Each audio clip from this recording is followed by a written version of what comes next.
Hello, freak bitches. Now, I'm just getting. This is you and I are the perfect people to talk about this crypto collapse. Because we're scientists. Because we have economists. Yeah. Yes.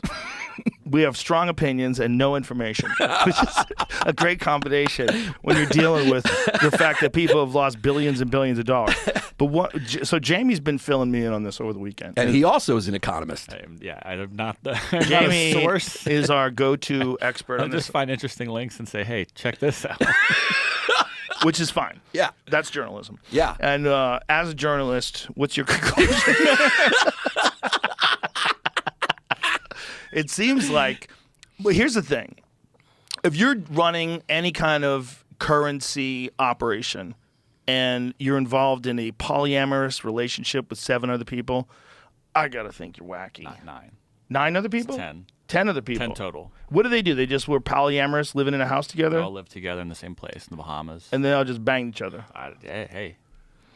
So wait, set this up because you're kind of starting in the middle. What are we talking about here? Fun. Mm-hmm. Talk about a lot of fun in the Bahamas. Yeah. With billions of dollars of other people's money. Is- Whoop, whoop. Someone call that a tax haven. Tax haven. Yeah. So this fella was running this exchange, and they also had tokens. Someone explained it. Someone did a really good job of explaining it. And we could play that video, but it might take too much time. It's like a 12-minute video. But he was explaining how these tokens are like they're essentially unregulated, but it's almost like you're owning stock, and or almost like owning coin. It's very confusing, but it's one of those classic examples of people try to cash in, and then the whole thing came down. Yeah, the term Ponzi scheme has been thrown around quite a lot. Well, there's not just that. There seems to be money missing, like a lot of money missing, that got moved from one corporation to a sister corporation. So this is FTX, right? Yes. Yeah. And apparently they reached out to Coinbase. I read that they reached out to Coinbase, and Coinbase is like, we can't help you. This looks bad. Like, what's going on over here? And then now it's sort of imminently collapsing, and tons of people have invested tons of money over there, and they don't know what the fuck is going on. And people are trying to pull their money out by buying NFTs for ridiculous amounts of money in the Bahamas, because apparently people in the Bahamas still have access to the thing, to the exchange. Is that the case? Yep. Then they would imagine that they were reaching out to the person and buying this NFT that would have yesterday been worth $9 and now it's bought for like $10 million. Right. To then make like a currency exchange, like you can keep 10% of that, but so you gotta get your share. they jack up the value of it. Right. So they basically say, look, I'm going to buy your NFT for $10 million. I'm going to give you $1 million, and then you give me the 9 back. And so that's how they're exchanging money and trying to just draw it out of this account. Right. And who knows how that's going to work out. Right. Whether people are going to be like, fuck you, I'll get your money. You're like, Right. how's that work? Right. But all of it is run by this guy who they were in the middle of profiling him. Who sent me this? I did. Michael Lewis is the guy's name. He's the writer of like Moneyball and The Big Short, many books. And so he was in the middle of profiling this guy when everything collapsed, which is wild. Right. Wild. That is very wild. Wild. Yeah.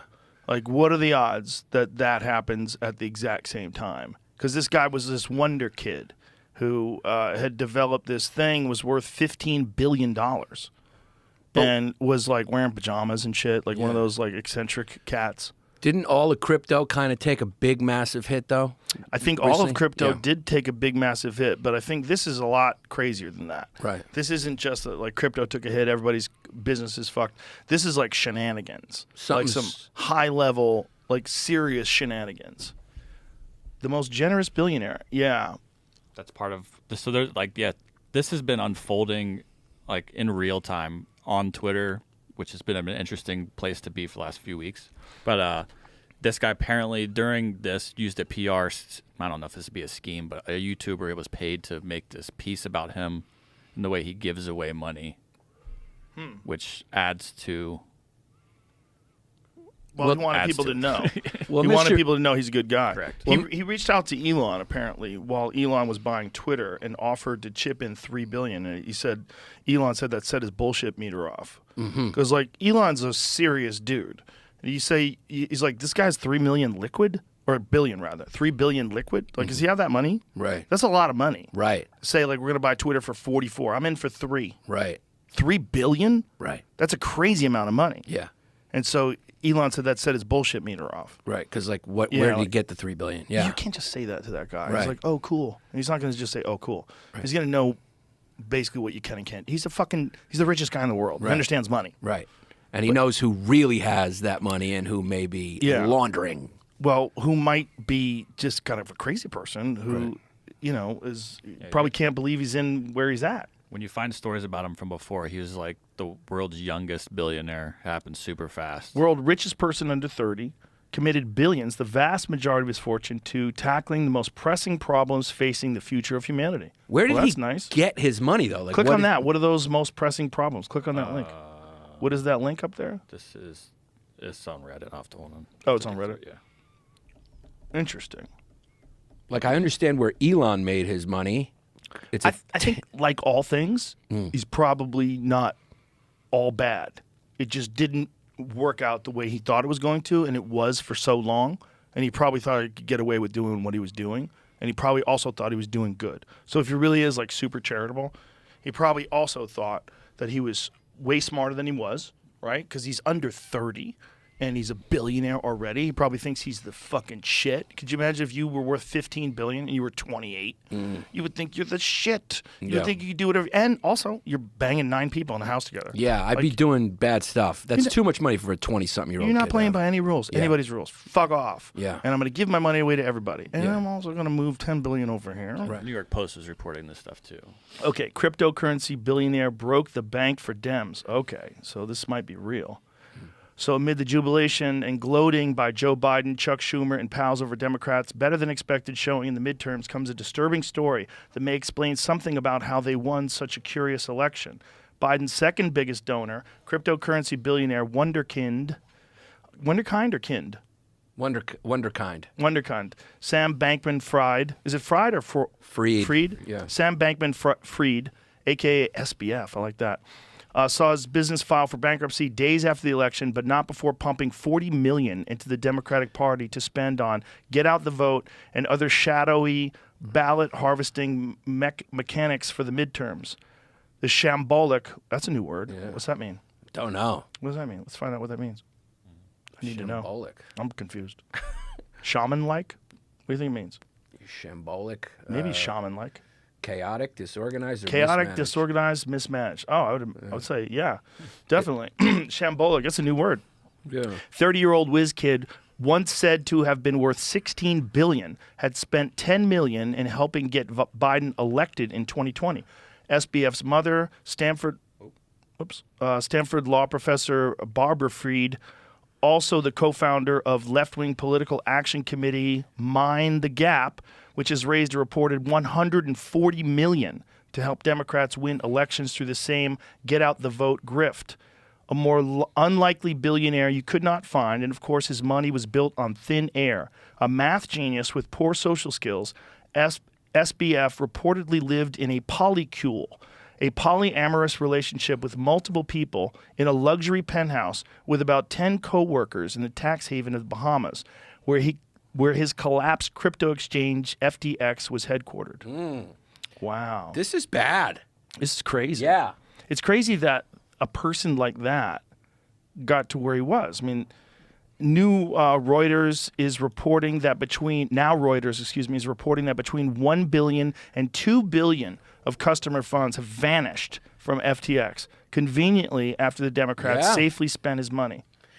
At the very least, This is a New York Post. yeah, at the very least, it's the same negligence and lack of due diligence that the celebrities that endorsed companies like this didn't do. You know what I mean? It's like, Well, how could they know, right? If you're a celebrity, just like play devil's advocate. Yeah. If you're Matt Damon or whoever, Kim Kardashian, I mean, people are making money with Bitcoin. There's Bitcoin billionaires. There's Coinbase, which is apparently doing very well. There's Bitcoins that are sponsoring sports. They sponsor arenas, right? They name arenas after them. Actually, I think they have to change one of the arenas. This was one of them. Yeah. yeah. Yeah.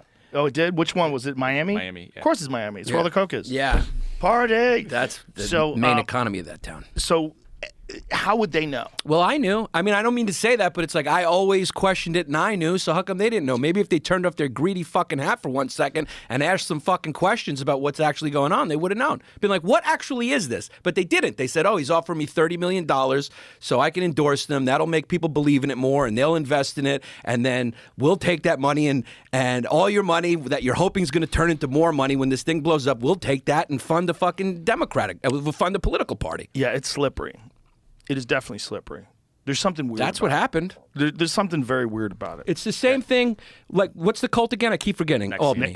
What he did with the Seagram's daughters, they funneled all the money into his little cult. And with that money, he was able to get the Dalai Lama and a couple other people that gave it legitimacy. And then other people going like, it must be legitimate if this person's in it. And they started giving him all the money. And all he was doing was branding women and fucking them. What did they think he was doing, though? They thought he was doing the self-help thing and empowering women and teaching them how to be more rigorous and I'm very ignorant to this cult. Oh, it's incredible. When I found out it was involving Hollywood people, I was like, yeah.